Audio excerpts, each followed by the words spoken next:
Good afternoon. This is Pam with Follow Your Brush and Down the Ink Hole. Thank you for joining me today. And I'm playing, which is what I always do. Do lots of watercolor, fountain pens. This last year I got really into the fountain pen addiction. Shall we just call it for what it is, right? It's an addiction.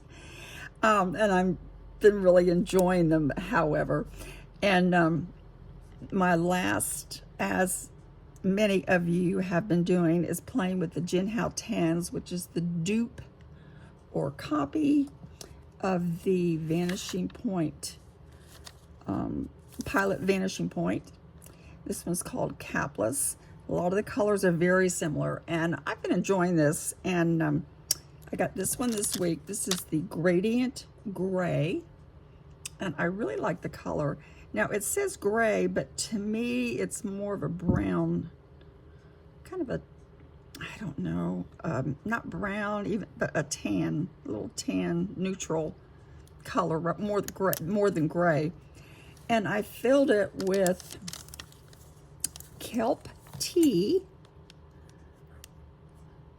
Oops, I'm sorry. I know it says it there too, but I'm just writing it again to show you. Kind of goes on green, but then when it dries, it kind of has that little bit of a beige color. The other thing I could do is I could go darker to that extreme as well. But for right now, I have the kelp tea in there. It's a nice pen, and it's a smooth. Whoops. Okay, we just had a little bit of a skip there. Smooth writer.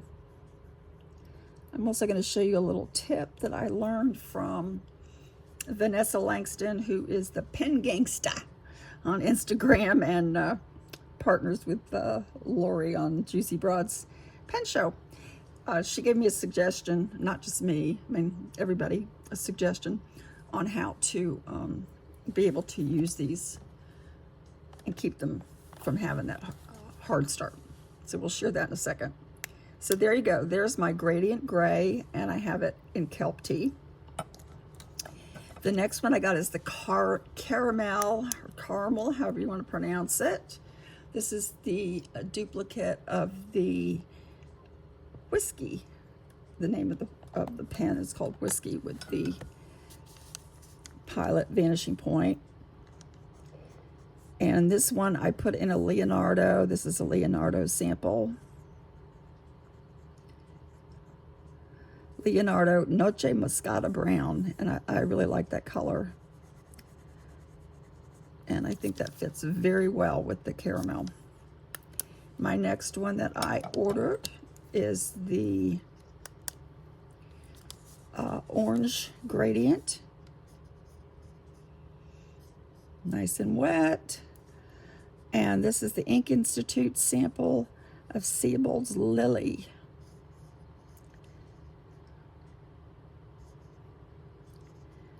And they're very smooth writers. And I'm really enjoying that. And yes, I did have a trouble after a couple days of them hard starting or being dry. And we're going to address that here in just a second. This is the first one that I bought, I think. This was the Blue Gradient. And this one I have in the Fountain Pen Day ink, which is a fabulous ink for so many pens. This is also nice wet writer, and I really enjoy them. I'm having fun, and I've got them all inked up. You know, I just went for it.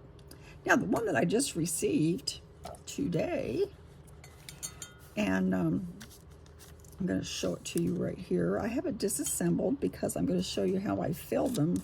I just kind of found a way to fill them that I enjoy. And so I took it apart. I'm going to show you that and show you the other little trick from Vanessa on how she keeps her pens dry. Let me show you that first before I put the cap back in here, the nib back in here. She takes a little bit of silicone grease. This is the one that has the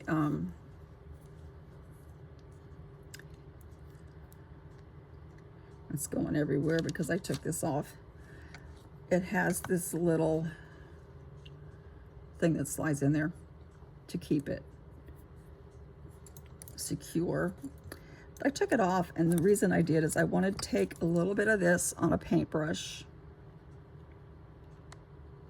Just a little.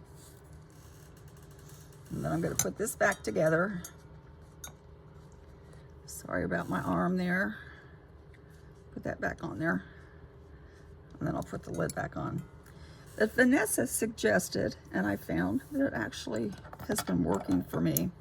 You take that little bit of silicone grease, and where the trap door is here, just gently put in a little bit of that silicone grease. And then, I have a paper towel here, sorry about that. Wipe it off. Wipe off the excess. And then that helps, and that's what I did to these others, and you saw that they write immediately. The other thing that I have done, I put these colors out to see what I wanted to put in my pen.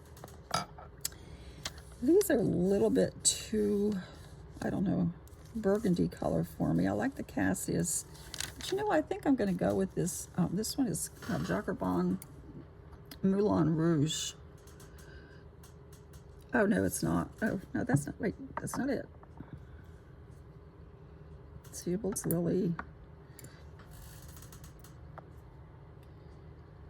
See this? Moulin Rouge, here it is. This is what I'm going to use. And this is what I have also been doing when I'm filling my pens. When I had this attached to my nib unit, I was really having a hard time getting a nice fill. So I took it off. It doesn't have a cap on the top. So what I have been doing is taking a pipette, getting some ink in there, and then carefully filling it to that fill line. You see that? And this may sound strange, but I'm also going to do this. I'm going to put a little bit of ink on the nib because otherwise it won't flow right away. So there we go. Or I can drip some out on the page just to get some ink going through the feed. So there we go. So that's how I've been filling them, and it has been much easier for me. Let's see if we have some. Yeah, we got some ink coming out. Then we carefully, I already did my trapdoor, carefully line this up with this little notch. Goes right there. I love this color red. Put on your cap. I think this is a beautiful, beautiful pen.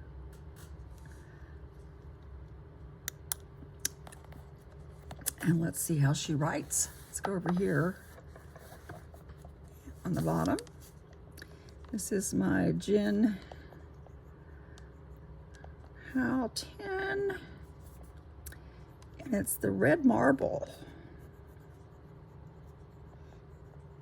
Red marble. And I like that color. I change my mind frequently, and you know, I might do it again. Who knows? But for the time being, this is what we're going to go with. Moulin Rouge. And let me just put a little sample on this. I like it. I like it. I like it. So that's my Moulin Rouge. This is a little ink sample. I'm having trouble writing, and this is a dip pen. Has nothing to do with. Let me spell this right. M-O-U, Moulin.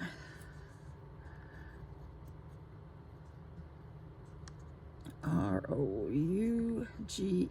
This is just This is just my hands. I have difficulty with my thumbs. But I like that color. And that's what I'm going to go with for this pen. See if it'll start back up again. Smooth Rider. I believe this is an extra fine nib. They come in either fine or extra fine. And I believe I got an extra fine for this one. So this is what we're going to go with. Moulin Rouge, Jacquemin. And those are my Jinhao 10s. So if you have decided to go down that rabbit trail, it's a couple tips for you. Let me get this closed up. Here's my new red one, which I think is just gorgeous. My blue one, which I also like. My orange one, which is pretty, but I'm not as crazy about that one. The caramel. And then I like this one too, the gradient gray. So there you go. And there's a little tip from Pen Gangsta with the silicone grease to keep them working. So far it has worked for me. I did it to all of them, and it's been successful, so I'm not getting the dry starts that I was getting after a bit. So that helps. So there's some tip for you. Do not put the silicone grease on the nib, however, because that'll stop the flow of your ink. But there's my adventures for today with my Jinhao 10s. Thank you for joining me, and I'll be back with more. Thanks. Bye.